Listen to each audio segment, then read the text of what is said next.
भद्रक जिला प्रशासन और एनसीसी पक्षरु आरडी छक स्थित नुआ मेडिकल परिसर में अनुष्ठित हो मेगा ब्लड बैंक। यही ब्लड कैंप को क्रीड़ा मंत्री सूर्यवंशी सूरज शुभ उद्घाटन करथिले।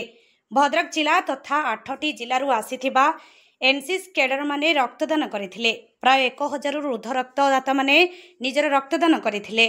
अन्यमानक मध्य भद्रक विधायक सांसद जिलापाल एसपी भद्रक सह एनसीसी विभागर कमांडर माने उपस्थित रही सहयोग करथिले।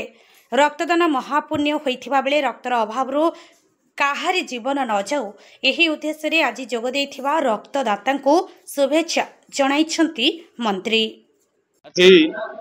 अत्यंत सौभाग्यर कथा भद्रक जिल्ला रे एनसीसी तरफ भद्रक जिला प्रशासन रा प्रत्यक्ष सहयोग रे जो भली भाव रे रक्तदान शिविर आयोजन करा जाउची एवं ये रक्तदान शिविर अन्य रक्तदान शिविर ठू भिन्न कारण लक्ष्य धार्य होईची 1000 यूनिट रो एवं जो एनसीसी कैडेट मानकर आग्रह उत्साह रही एवं जो भली भाव रे समागम रही आमे निश्चित भाव रे आशा करिबा ये लक्ष्य आज निश्चित पूरण हेबो एवं आमको पाखरे जहाँ सूचना उपलब्ध अच्छी जे गोटे स्थान रे एका सांगरे 1000 यूनिट कलेक्ट हवा ये एक उल्लेखनीय सफलता।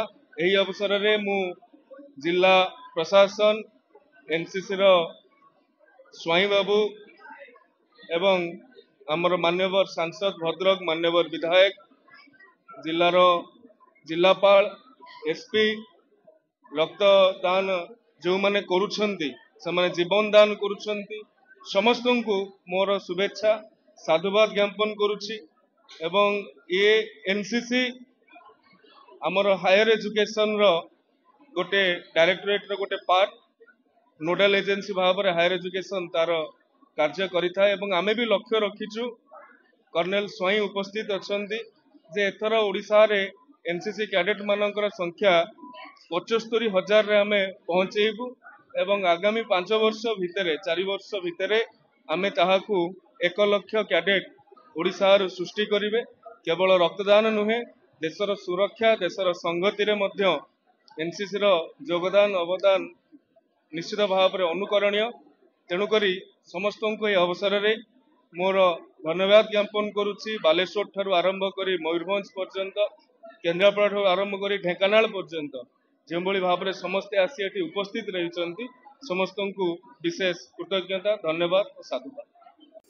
भद्रकରୁ तापन दासଙ୍କ रिपोर्ट अपराह्न लाइव।